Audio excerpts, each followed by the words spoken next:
pessoal, meu nome é Nadine, sou aluna do segundo ano do ensino médio do Instituto Francisco de Assis e, atendendo a proposta de atividade solicitada pela professora doutora Yolanda, hoje vou abordar com vocês um tema polêmico. É uma palavra nova que tem alcançado cada vez mais notoriedade no cenário global. Essa palavra é a aporofobia. Aporofobia vem do grego aporos, que significa pobre, pessoa sem recursos, mais fobia, que significa temer ou até mesmo odiar. Então, por definição, aporofobia é a aversão ao pobre, o repúdio. Esse neologismo, aporofobia, foi criado pela filósofa espanhola Adela Cortina, e a Fundação de Língua Espanhola declarou aporofobia a palavra do ano de 2017.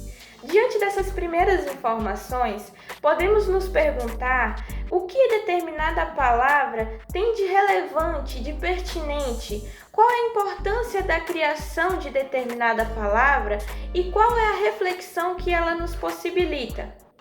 Bom, segundo a autora, é importante a nomeação desses fatos sociais e humanos, visto que eles não têm corpo físico e não podem ser indicados com o dedo. Por exemplo, objetos que têm corpo físico, como carro, moto, podem ser apontados com o dedo e identificados. Mas como identificar e apontar com o dedo a aporofobia, a xenofobia, a islamofobia? Não é possível, não é mesmo? Então, a partir da criação de uma palavra para designar algum fato social, nós passamos a identificá-lo, a reconhecê-lo no nosso cotidiano e suscitando assim debates e, consequentemente, posicionamentos a respeito do tema, sendo pensado inclusive se queremos viabilizá-lo ou erradicá-lo. E por isso Adela Cortina acreditava na necessidade da criação de uma palavra que indicasse a rejeição ao pobre. É importante também não confundirmos aporofobia com xenofobia, visto que seus conceitos se diferem, sendo aporofobia a aversão ao pobre e xenofobia a aversão ao estrangeiro. Para exemplificar, em 2018, o Brasil recebeu 6,62 milhões de turistas, fato que causou contentamento no país, haja vista a geração de renda devido à atividade e o favorecimento no setor econômico. E segundo estudo realizado pela Fundação Instituto de Pesquisas, FIPE, o item mais bem avaliado pelos turistas estrangeiros foi a hospitalidade brasileira, sendo dado a eles toda a assistência e suporte, visto que eles vieram com recursos. Em contrapartida, no mesmo ano, o Brasil recebeu cerca de 10 mil imigrantes venezuelanos, que se arriscaram em rotas clandestinas, enfrentaram horas de caminhadas ou ainda extorsão. E, ao contrário do primeiro grupo, esse grupo de venezuelanos imigrantes receberam hostilidade e rejeição. E daí pode surgir a dúvida: seriam esses grupos que rejeitaram os venezuelanos xenófobos ou aporófobos?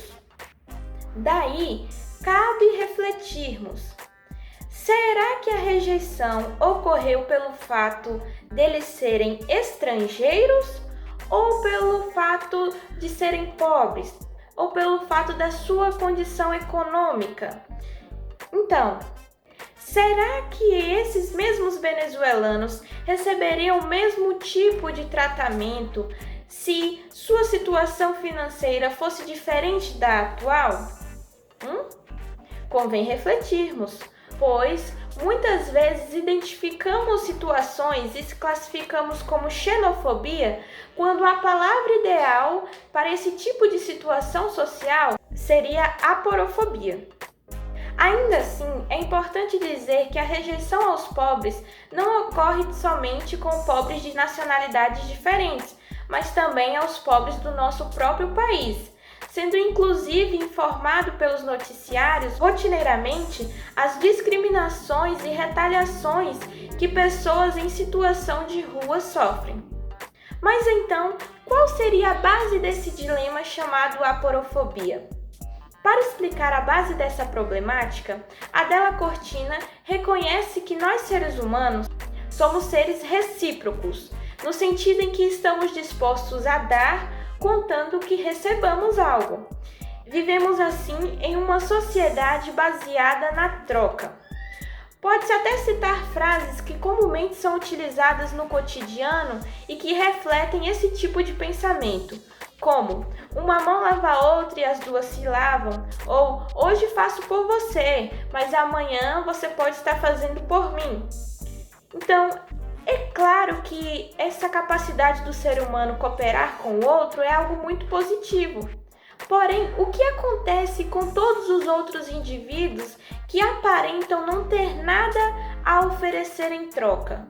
Bom, se a nossa sociedade é baseada na troca, as pessoas que não possuem recursos econômicos e que aparentemente não têm nada para oferecer, para dar em troca, tornam-se excluídos, sendo essa ideia um erro, pois todos nós seres humanos temos algo a oferecer. É fundamental ressaltar também que, segundo o artigo 1º da Declaração Universal dos Direitos Humanos, todos nós seres humanos temos dignidade. E por isso, a aporofobia, por ser um tipo de discriminação, é um ataque à dignidade humana. E também é um ataque à democracia, visto que a democracia tem como base a igualdade. E não é possível termos uma sociedade igualitária quando alguns em posição economicamente favorável desvalorizam e menosprezam outros por sua condição financeira. Desse modo, a aporofobia fere o direito à dignidade humana e torna-se um empecilho para alcançarmos a verdadeira democracia. Por isso, a aporofobia deve ser erradicada para alcançarmos a sonhada equidade.